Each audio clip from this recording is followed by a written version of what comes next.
오늘의 영어 뉴스. The Ukrainian pop stars bringing hope.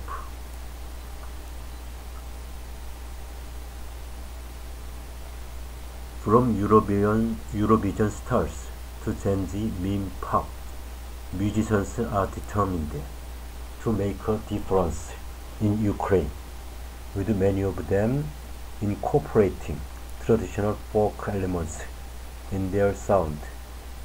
James Jackson talks to the stars, doing their bit for the war effort. This year's Eurovision Song Contest winners, Ukraine's Kalushi Orchestra, barely had time to rehearse their performance, which featured acrobatic breakdancing in traditional Vyshyvanka costumes. Instead, they spent the weeks leading up to the event serving in the Ukrainian Territorial Defense Forces. Their song, Stefania, a mix of hip-hop beats and Ukrainian folk instrumentation, was the first rap and the first track fully in Ukrainian ever to have won the competition, an expression of love for the lead singer's mother. The song prominently featured the sounds of two traditional Ukrainian woodwind instruments, the sopilka and the telenka. Many international listeners' first encounter with the Ukrainian music is via Eurovision, where a traditional modern blend and epic stage performance often play well with audiences. All of the Ukrainian winners of Eurovision have integrated traditional musical elements with stories from the country's tumultuous history, while also remaining relevant. The 2016 winner, 1945 by Jamala, told the story of the deportation by Stalin of the Crimean Tatars from Crimea to Siberia, with its chorus in the Crimean Tatar language, a story that gained renewed relevance for Ukrainians when Russia annexed Crimea in 2014. The winner of the 2004 contest, Ruslana's Wild Dance, sampled trembita horns from the Carpathian Mountains and played with stereotypes about the country's wild women by wearing animal pelts.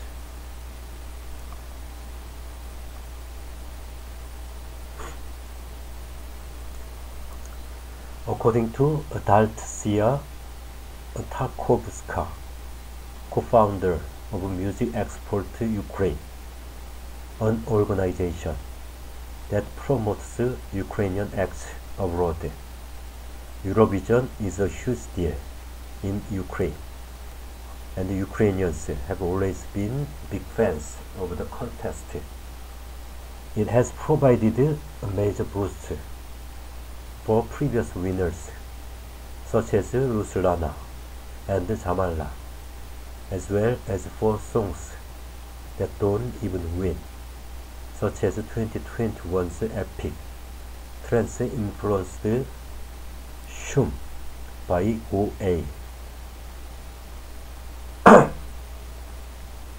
Tina Carroll, a former Eurovision contestant who is currently touring Europe to fundraise for Ukraine, tells BBC Culture, Eurovision is so important as we can represent our country and culture, our sound. This year it was very sensitive for us to win. All our victories give us hope for winning the war. Describing this year's winning song, Stefania, as really interesting. She adds, pop and folk music were always close in Ukraine. Pop has always included our folk identity. We have different melodies and instruments than other countries, different skills for the voice that makes us very unique. Speaking to BBC Culture on the phone, Carol points out that since the war has started, everyone is more proud to be Ukrainian, and they are only using Ukrainian language and folk melodies. It's becoming more modern, new and popular. We want to show how beautiful our voices and melodies are. I'm really proud of our musicians. I'm sure that in the future, only Ukrainian songs will exist in our country, no Russian songs. A recent collaborator of Carol is Jerry Hale, a Gen Z meme pop sensation. In other words, a pop singer who has become famous by incorporating snippets from viral memes from TikTok and other social media into her music and videos.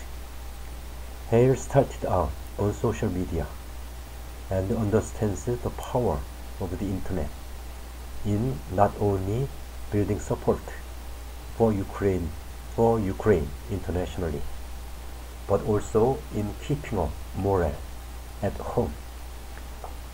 Hale's fans agree.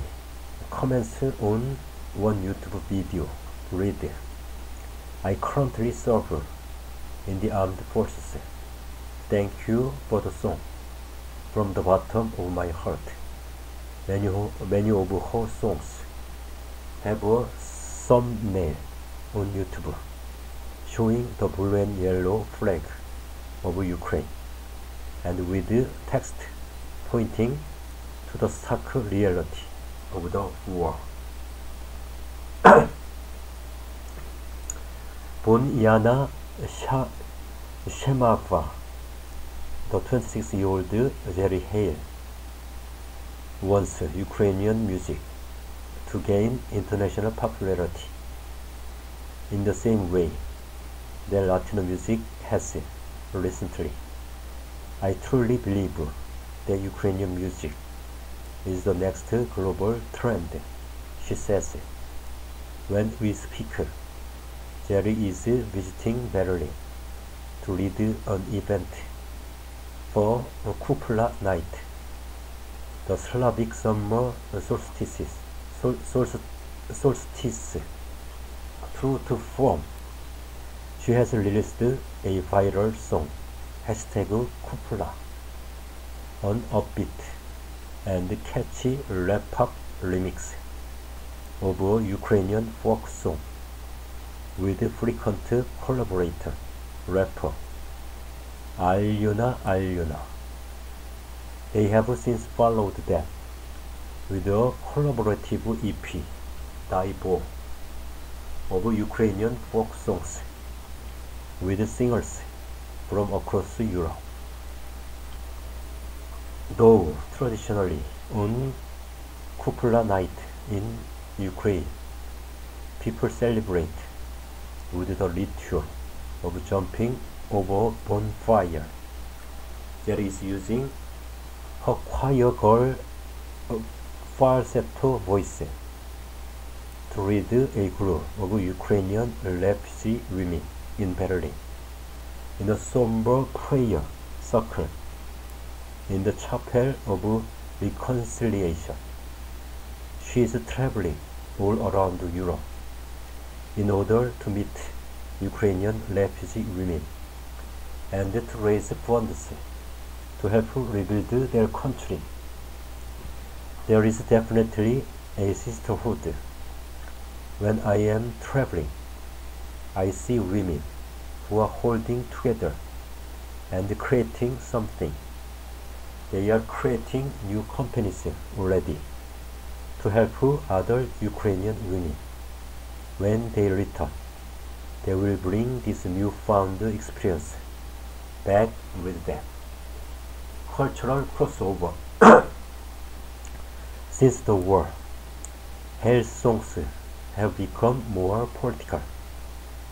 Muria is a rousing piano ballad with operatic harmonies about the world's biggest play, the AN-225 Muria, which the Ukrainian foreign minister said was destroyed by Russian soldiers in the crucial battle for Antonov Airport near Kyiv.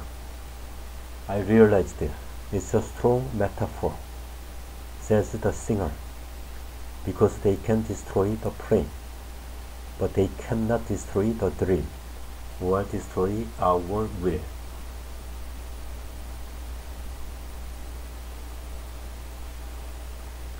It's all a far cry from when Hale first became famous. I feel like I aged 20 years since the war started, she says. She started as a YouTuber and was a contestant on X Factor Ukraine. But her career took off when she released the catchy Okrana Otmuyena, God cancel, a phrase used when returning a purchase, but used in the song about a worthless boyfriend. The phrase was already a well-known joke in Ukraine.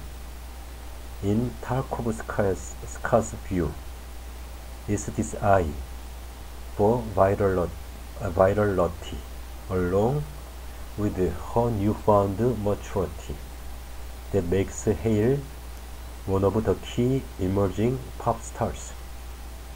She is searching for trigger words, following memes, and making songs out of it. Her songs are mostly very catchy and upbeat, and by the time she releases them, people already know the hook because she gets them from memes or common topics or posts clips online. Now with the war, her songs are more sad, but the idea remains the same. Her biggest since the war started is a perfect example of this, seamlessly blending rap and pop and sampling a famous clip of a Ukrainian drag queen, Velka Serdyukka. Hale's new song Necessary was written with Vanyok Klimenko, a producer who has worked with the Kalushi Orchestra and Allonia, among others. An interpretation of the traditional narrative style Ukrainian ballad. The song also features vocals from the singer's mother. I thought that it could be a powerful fit, says Hale. Mother and daughter, 2 generations with a single dream. Though Hale mostly just samples and sings traditional harmonies, it is not unusual for pop musicians in Ukraine to double as ethnomusicologists visiting remote regions to record traditional folk music to blend with modern songs, as Ruslana did for wild dances.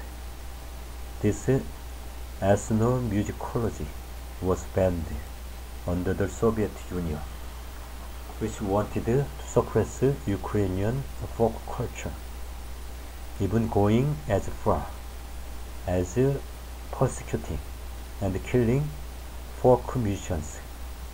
Ethnomusicologist Maria Sonevitsky told the New York Times that by the 1930s, the Stalinist regime had carried out mass executions of bandura, a Ukrainian folk instrument players, throughout the country.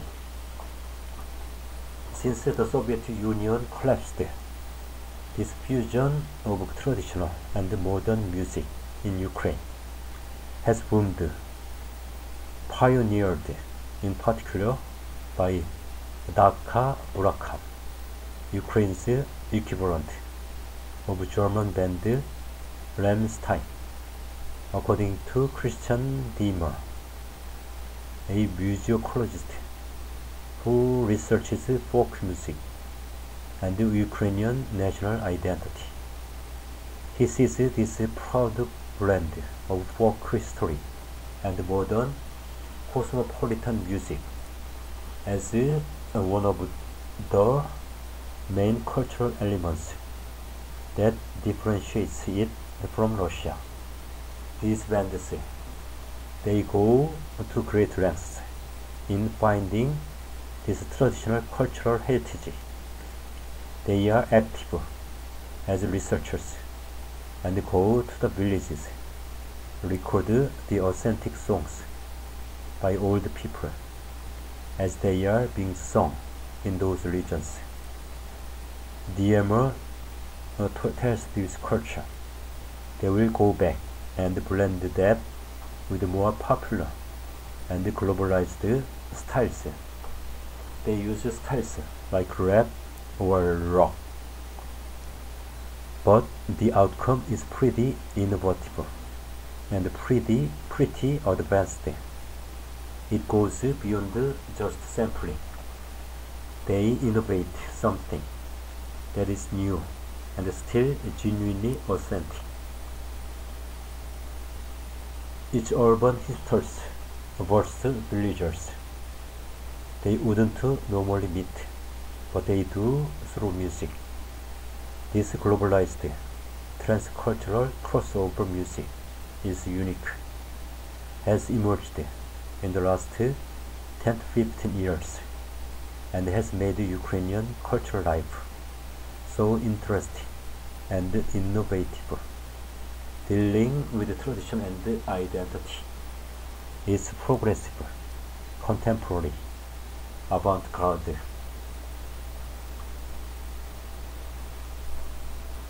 Though in the past, Russian language music dominated, and pop musicians were urged to sing in Russian to reach a wider audience.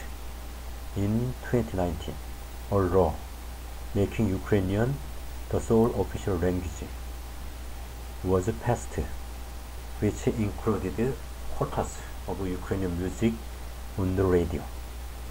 Analysis has shown that the proportion of music in Ukrainian on the radio has increased significantly since 2016, reaching up to 65% in the western region of Lviv in the Ukrainian language in 2020. According to Diemer, this cultural preservation is a key method of resisting Russian imperialism. The goal of the war is to destroy all of this. Russia wants to annihilate any notion of Ukrainian cultural identity and national identity too. Culture plays an important role The Russian leadership are saying this quite explicitly. They are using culture as a tool to achieve that end by destroying museums, ethnographic collections, and by killing the carriers of culture and lucifying the people under occupation. It's at the core of the Russian agenda.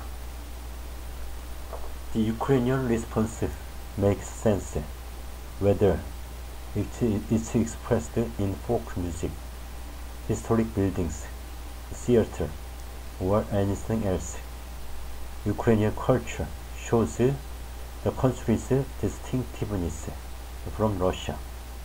Jerry Hale agrees and sees it as her mission to spread Ukrainian culture beyond the country's borders. We have been struggling for our culture for a long time, and it's a miracle that this culture survived. If it's that strong, then we have to show it to the world.